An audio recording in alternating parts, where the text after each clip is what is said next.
Dr. Sabine, thank you so much for joining me on the Blush and Bloom podcast. So, for someone who's meeting you for the very first time, how do you introduce yourself and the work that you do? Yeah, hi. Thanks for having me. So, usually what I say is I'm a creative scientist and a cultural strategist and a data economist because it's much easier to describe it in those three terms. I'm known for my work with wearables since the 90s Ooh. and the mid 90s. And I was first doing a lot of work in the sports sector and then moved into healthcare. And so the creative scientist is basically where my professorship is coming into play. I've been a professor at Parsons School for Design in New York for almost 20 years, and I curated a lot of different exhibitions. And this is sort of the side of me that is the science side. And on the other hand, I'm very interested in culture and in strategy, and particularly for how do you actually get something to market that cannot really be described and is not yet available. Yeah. And then, of course, as a data economist, I have been working in data for, again, almost 20 years. Oh. And to me, it's very important to think about data as a raw material. And so, therefore, it's a typical raw material that you as an economist have to know what to do with. So, if I understand you correctly, that means basically we've been working in data even before data science became like the hot topic now. Yeah. I've been in wearables since the mid 90s. So, I mean, most of the people that know me from those days, I did work with Nike and Johnson Controls, Burton, you name it. And it was a total speciality. People really did not understand why I would do this like that. I Mhm. created a boutique consultancy in New York. We were highly specialized and we were really mostly working with the big players. We tested things for DuPont, like conductive yarns. I spoke with Disney. We did a lot of work actually with Intel. So it was crazy, crazy cool times because I believe that it's going to become a big thing. And the Mhm. big thing, is something that really became a big thing. Yeah. So, what are your thoughts about like the space, the wearable space right now, and the data science space? Like, do you think people who are coming into these spaces newly are getting some things wrong? I think, well, yes and no. Very often we need to look into the history, how things have developed. I see a lot of products out on the market, a lot of write ups, a lot of tests, a lot of, projects where I'm like, well, this is not the first time around. Check out the projects that have been working in this space before. Mhm. So that's one. So I think history is almost neglected in many ways. And Mhm. people think that, "Oh, we're doing this new thing. It's so cool." And I'm like, no, this is not new. Just try to understand the pitfalls that that company had when they developed it in the first place. And yes, of course, technology has advanced. And of course, there is more money available. And of course, you have more, people that understand how to program for it. You have, more you have Wi-Fi now, you have Bluetooth, you have 5G, you have like all these different mechanisms that we didn't have. When I started with wearables, we literally did body area networks that basically were before Wi-Fi, before Bluetooth. Oh my God. Okay. That sounds like a nightmare, but okay. No, it was great because you understand limitations. Fair. Okay. That's very impressive. Okay. So, thank you so much for sharing that. So let's move towards your business. Like you're building Regenerative Punk. Could you please share what it's about and what cool stuff you're building? Yeah, so Repunk is basically dedicated to demystify the science behind autoimmune diseases, Mhm. particularly for women. And the reason why I started this was it's a culmination really of everything I've ever did for the last 30 years. So that's wearables, that's data, that's healthcare, that's design, that's curating, that's really understanding how to create products for a highly specialized market. that's digital technologies, that's programming, that's, you name it. So it's a culmination. And the reason why I'm doing this is because last year in 2024, I was celebrating, quote unquote, celebrating my 20th anniversary of having been diagnosed with multiple sclerosis. And at that time, when it happened, I ended up within 48 hours in a wheelchair and speech paralyzed, and my entire right side was paralyzed. So I couldn't speak properly. I had definite neurological deficits also in my brain, in my thought process. I was not able to move most of my body on the right side, and I completely regenerated, meaning that I still have a few symptoms left, but you can barely tell.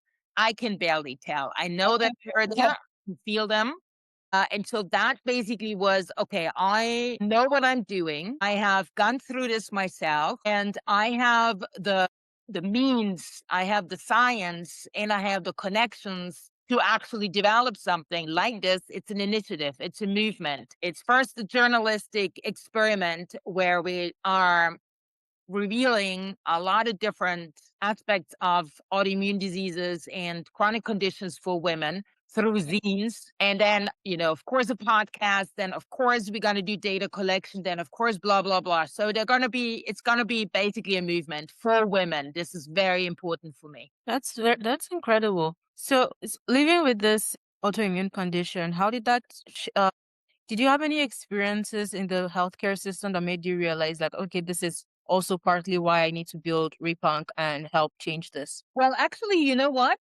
Funny enough, I had very positive experiences, and I had some experiences that I didn't realize were that bad until they were that bad.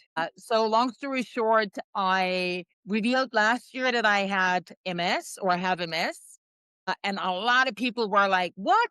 What? That's crazy," because I'm an extreme athlete. I mean, I ski big mountains, I surf, people were like, "What?" So I got a lot of questions from women. How did you regenerate? What did you do? Why are you like this? How did you figure this out? Which doctor did you see? What do you eat? What do you blah, blah, blah?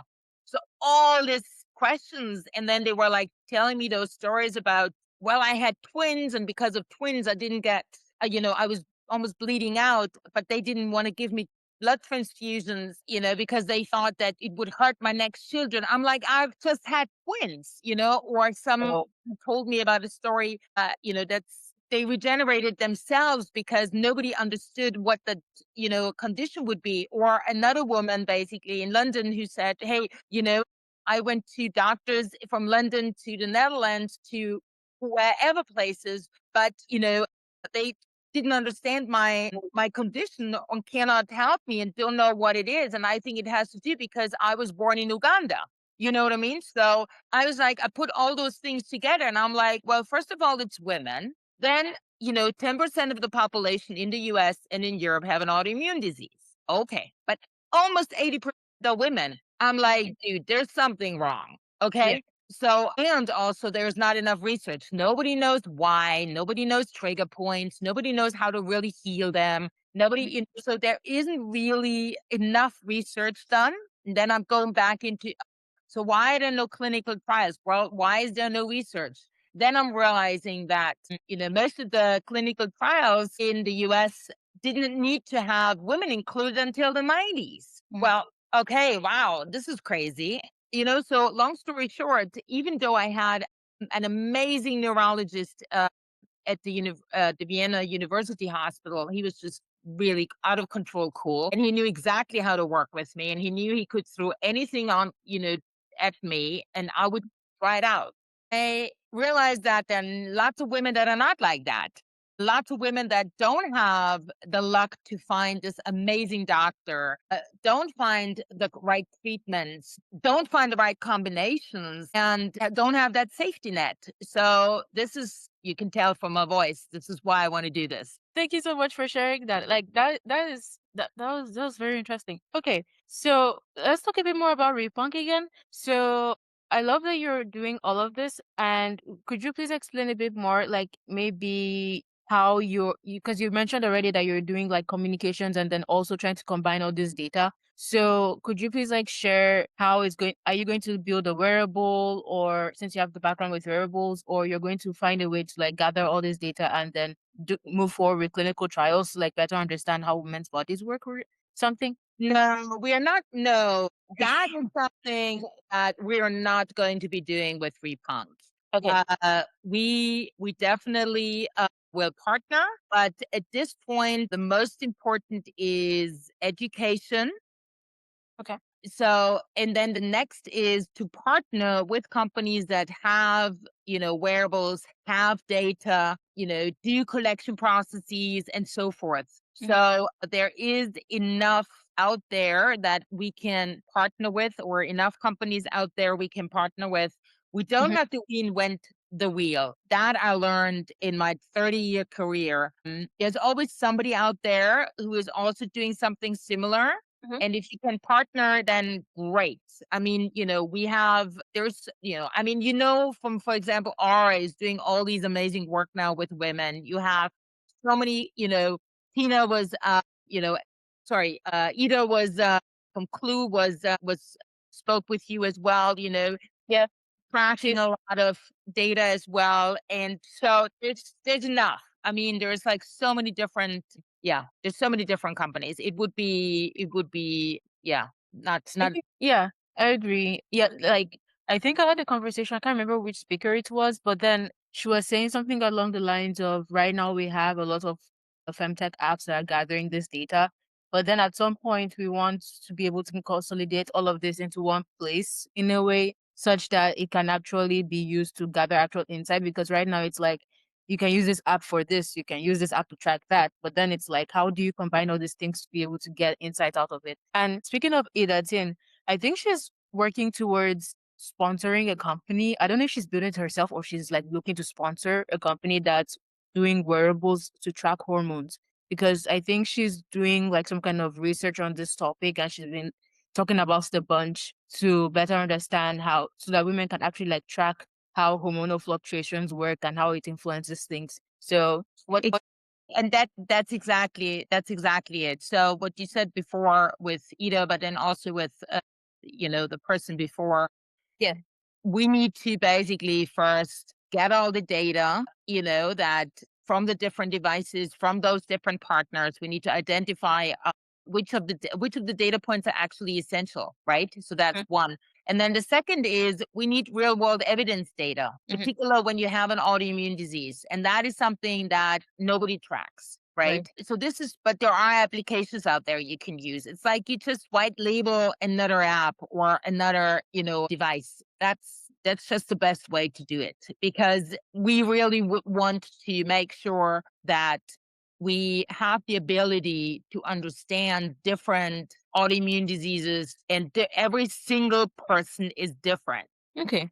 Thank you so much for sharing that. And I love that you mentioned that stat around women with autoimmune diseases because somebody was talking about why lupus, for example, is so understudied and there's no particular treatment for it because it's just people aren't just paying attention to it because it affects mostly women, I think. Exactly. Absolutely. I mean, one of my best friends has lupus, and it's hard to see what she's going through. So, yes, absolutely. Okay. So I also want to get your perspective on this. So since you're like you have like so much experience in like in the wearable space. And you also rightfully mentioned that people are basically reinventing the wheel constantly. But from your perspective in femtech, do you think that there is maybe a wearable that could be built that could actually like be revolutionary that nobody's actually thinking about right now? Because I think most okay, they are okay. I don't want to overgeneralize. But what do you think? Well, I mean, it's first of all, it's really hard to identify the definition of a wearable, right? I mean, a lot of people know that I've been in the space of trying to create a smart fabric, and the smart fabric being the Ooh. sensor. So, with one of the startups that I started, I think 10, 12 years ago, that's what I wanted to do. And people, create a digital twin. I think Mercedes did a documentary about it, So everything that you hear right now with OpenAI and the wearable and, the smart fabrics. I mean, we wanted to do that 10 years ago, and I'm always told I'm too early. So I guess I was too early. But I think fabric is one. The other is patches is one. Mm. Maybe also integrating into the body is one. So it really depends on what you want to achieve, the Mhm. functionality. I don't think there is one that does it all, but I love to, and I wanted to do this with Super to capture lifestyle data before you actually get sick. So if we can track data, body data like biometrics and also environmental data, maybe even a genetic disposition, a microbiome test, whatever the labs are that there are right now, before you get sick, we might understand the trigger points. And I don't think there's one wearable to do this. I think there's one application where all this data feeds into. But where the data is coming from, it can come from anywhere. It can also just come from a phone. Okay. So speaking of data, so a conversation I've had with the people on the podcast so far is around data privacy. So I would also love to get your thoughts on that, especially regarding how data is being used against women in the US. And what are your thoughts on this? Because I literally saw a woman like on Instagram or so, she was yelling at the phone saying that she warned her daughter never to use a period tracker because she could be tracked by the government and it's dangerous for her to be accused of something that she didn't do if she just missed a period or she had a miscarriage. So what do you think? Honestly, in this day and age, everything can happen, it seems. I'd be also definitely careful about my personal data. That's why I believe that we need to be much more careful about data sovereignty within the healthcare space. That requires a legal framework. Unfortunately, the US and the strength of the US in terms of the applications and also the backend infrastructure is so prominent and currently at complete whack that it is a little difficult to answer this question right now because you can be in privacy, which I am, but Mhm. at the same time, you need to understand that we need to create new ways to compute on the actual devices and not in some cloud using some infrastructure where all your own personal data goes out from your device. So I think edge computing and I think quantum computing in the future will be a very interesting way and I probably would think that this can come out of Europe, be a very interesting solution Mhm. to privacy and to your own personal data sovereignty so you can carry your data with you. Because I lived in so many different places, and in every single place, you have a different healthcare system, you have Yeah, different, information getting, staying at the doctor, staying at the hospital, it's you can't convert all the different data sets. So I believe that we as patients we need to be able to have access to our own data at all times. So it's like I don't understand why we can have all these sophisticated stock market trackers but we can't even track our own personal health. I agree. And also, especially on the part about interoperability, where I think we already covered this a little bit, where it's like so many data points being gathered in multiple places, but then you can't merge them all together to actually come up with something. So Exactly. I mean, you sort of like you know, maybe I start to have an appetite to build another hardware device, but I don't think so. I'm getting a little too old for that. are you ever too old to tinker on stuff? I mean, it could just be a hobby. Well, if somebody builds it and puts me on it as an advisor, then I'll be good with that. I'll be good with that. But you know what I mean. At one point, you know what you are capable of doing, and what well not capable, but what I want to do. Okay, awesome. So maybe, who knows, maybe somebody listening to this podcast is building a wearable and they'll reach out to you as an advisor. Yeah, I mean, I think it's very interesting to also think about the materials right now that we have. I I'm really interested in or I'm writing about a bio-based agentic wearable. That's sort of like my future vision of a wearable that's Agentic wearable? bio-based. Excuse me? You said an agentic wearable? Yeah.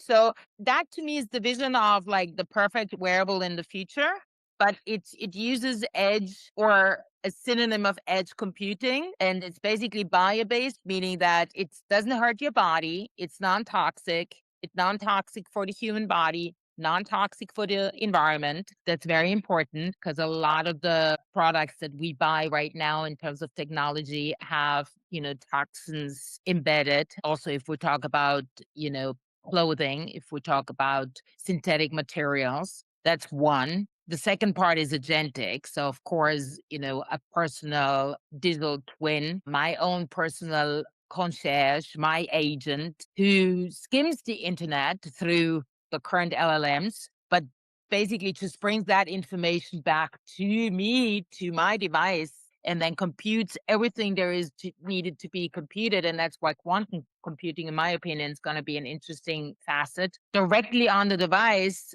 So I have complete personal privacy because my data doesn't go anywhere. And then, of course, wearable because it's a whatever we wear on our body, whether that could be clothing or another gadget or another, maybe even implant. To me, that's all lumped into wearables. It's the form factor of a wearable, and there are definitely a lot of different ones. And this is an interesting one because it allows me to track and measure my entire life every day. And so I can understand when do I have a flare up? When do I, feel great? When is there is a certain trigger point, etc., etc. And of course, this also goes back into the whole health span. The better I can understand my body, the better, I can basically take care of it. Some Mhm. people like myself are pretty much a poster child for a regenerative lifestyle. I just developed over the last, 50 something years, sort of like a feeling or sense of my body in a way that I can regenerate very quickly.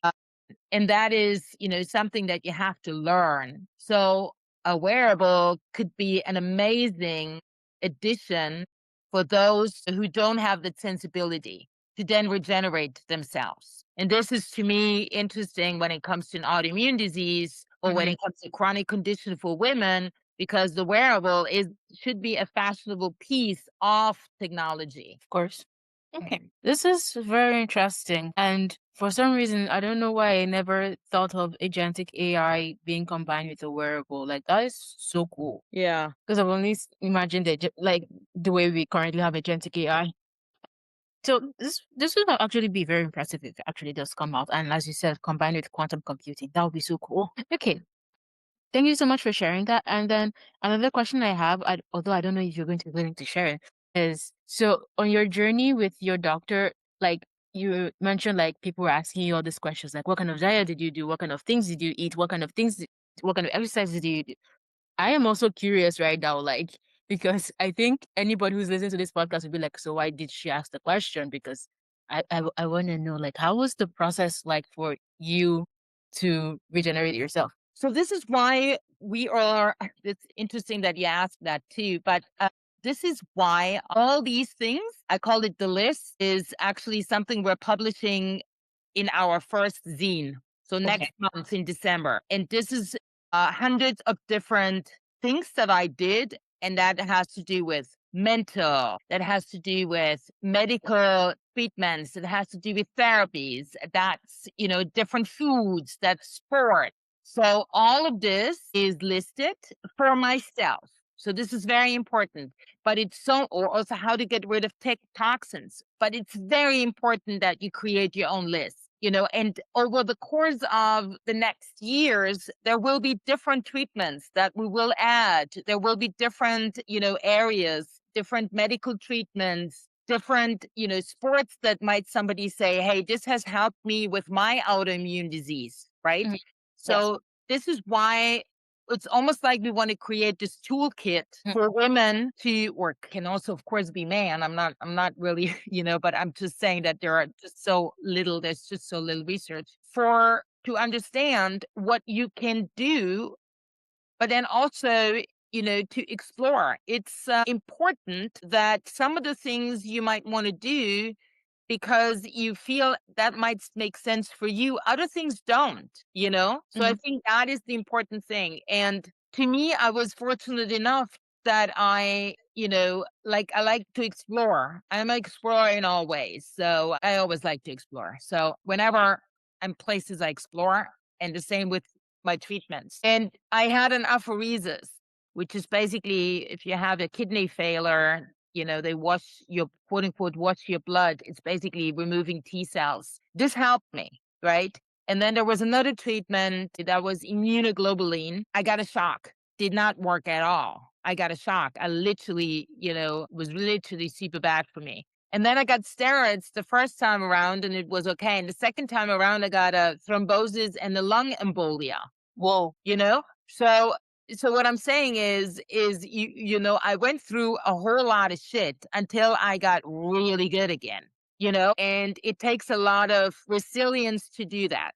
Yeah. And stubbornness, I guess. That is wow. I think I almost ran out of that's a lot. Yeah, no, it was a lot. Yeah, it was a few other things, but the scene comes out in a month or so. So there will be enough wows to have a look to see what works and what doesn't work for you or whoever listens. Okay, thank you so much for sharing that, and I will leave a link to the your wait list in the show notes for listeners who want to sign up and check it out.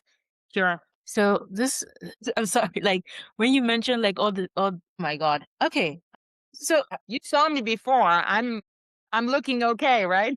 yeah, that's why I'm so confused. You look like someone who's not been sick. Exactly. Yeah. Don't call me sick. I have a condition. And that basically is, yeah. I am a punk, for real. It's not just branding. You know what I mean? That is so impressive. Okay, and another thing that I noticed you mentioned was you talked about the things that you did, and then you also mentioned that there were some mental things that you had to do, mental exercises as well.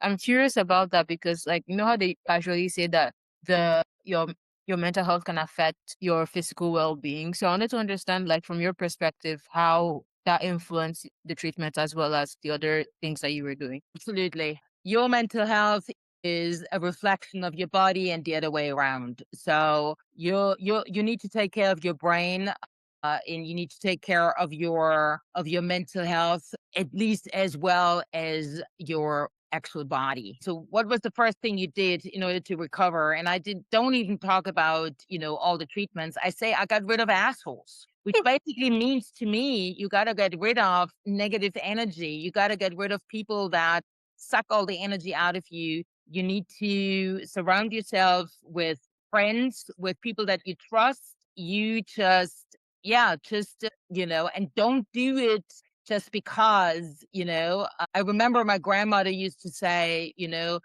drive a beige car so, you would just melt into, the environment and nobody would actually recognize you. And I'm like, no fucking way. You know, you are who you are and you need to basically take a stance. And in order to overcome this disease, for me, it was like I had to basically be me. That's it. And Okay. the people that love you and the people that are around you, they will accept that. And the others, just let them lose. All right. Thank you so much for sharing that. It's awesome to hear that you're from New York. So, my next question is going to be outside Repunk now, and more from your personal view. So, you live in Portugal now, and you're from New York. How has that like changed it? Because I'm guess at my okay, New York is going to be different from Portugal. So, how was the adjustment process and everything? There wasn't any adjustment. So I was born in Vienna. I grew up, Oh, in Austria, and then pretty quickly I actually lived in Paris and in Sydney, and then moved to New York. I was there for almost 30 years, and I went to Lisbon for the Web Summit. I think it was almost 10 years ago. The first summit was in Lisbon, and I was invited, and I loved it. And I was just like, okay, this is great. This is another city where I can surf. The weather is great. There's a little bit of tech. It's in Europe because I wanted to do, spend more time in Cape Town and it was the same time zone. So I was just like, this is great, and I can, easily explore Europe again.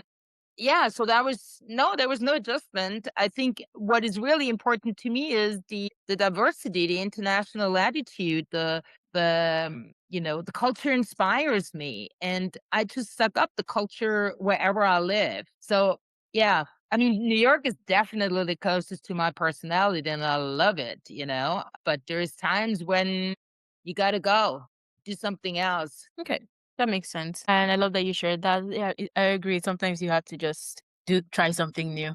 Okay, so we are headed towards the end of the podcast, and it's been super inspiring speaking with you, like from your years of experience working in data and wearables to all the things you've had to navigate with your health and building Repunk. Like this is awesome. So my next question is going to be, what are your thoughts on women's health and FemTech so far, and what do you think could be improved? Well, I think first of all, I would call it women's health. I think not everything has to do with technology when you talk about women's health. Yeah. I think what we really need to do now is to have more women in the space of medicine, like really close to the patient, really doing more research. We just don't have enough data points. We also need to have more resources. Uh, that means also more investment in the space. And I know everybody's talking about that. Unfortunately, we have this crazy only 2% of women getting funded in the US, for example, for single tech founders.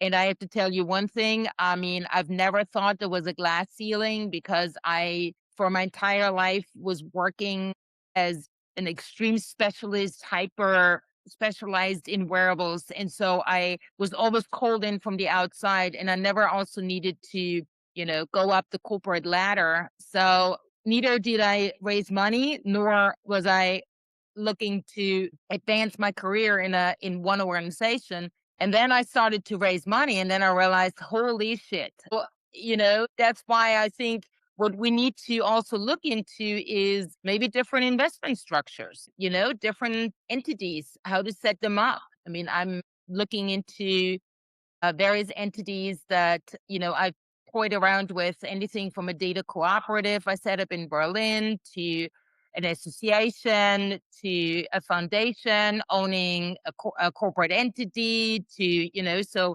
there are lots of different ways to think about the scaling a business. And also, I think if we probably collaborate a little more and have a less siloed, it might be more advantageous. I know Mhm. it's definitely not the Silicon Valley play, but that would be something that I think would be very interesting. Yep. Also, focusing on femtech or focusing on women is one thing. I think, with what we're doing with autoimmune, it's or chronic conditions, it's definitely focused on women. But the findings can also be used for, what you might want to call it now longevity, even though I don't like that name at all.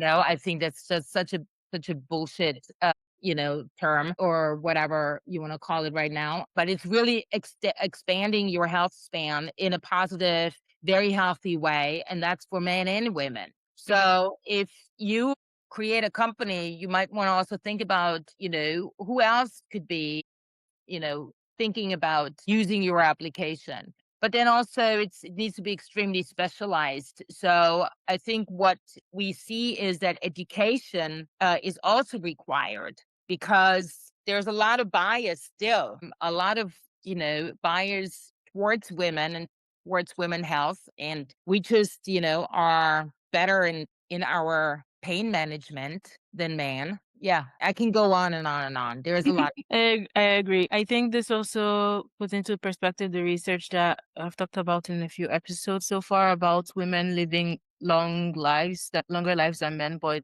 it's mostly in years of pain. I think it was done by fertility or so, or was this another platform? I can't remember. But hopefully we can see a change in that very soon. Well, that's also another thing because women are getting, there are living longer? Yes, they do. But women get frail very often. You see a lot of Right. women, osteoporosis. You see women that are actually, henching over. Uh, you see, Alzheimer and all these things. They could easily be avoided, not easily, but they could be avoided Yeah. when women start, playing sports very early on, stay very fit, eat proper, and really eat as for women, not man, all these diets that are out there, they're like all for man, or they're like, to be skinny. Skinny doesn't mean healthy at all, Mhm. So I think we need to really literally educate and have, a simple access to this type of information. And that's why I'm setting up Repunk. Like I said, it is for women with chronic conditions focused on autoimmune, but it is for every woman out there because even if you don't have an autoimmune condition, you want to basically live a healthy life and have a long health span so that you don't look like, those old ladies you see on the streets and you say, oh, this old lady, I don't want to ever be like her. And then you end up like her. So this is why I think it is so important that we say there is the human side of things.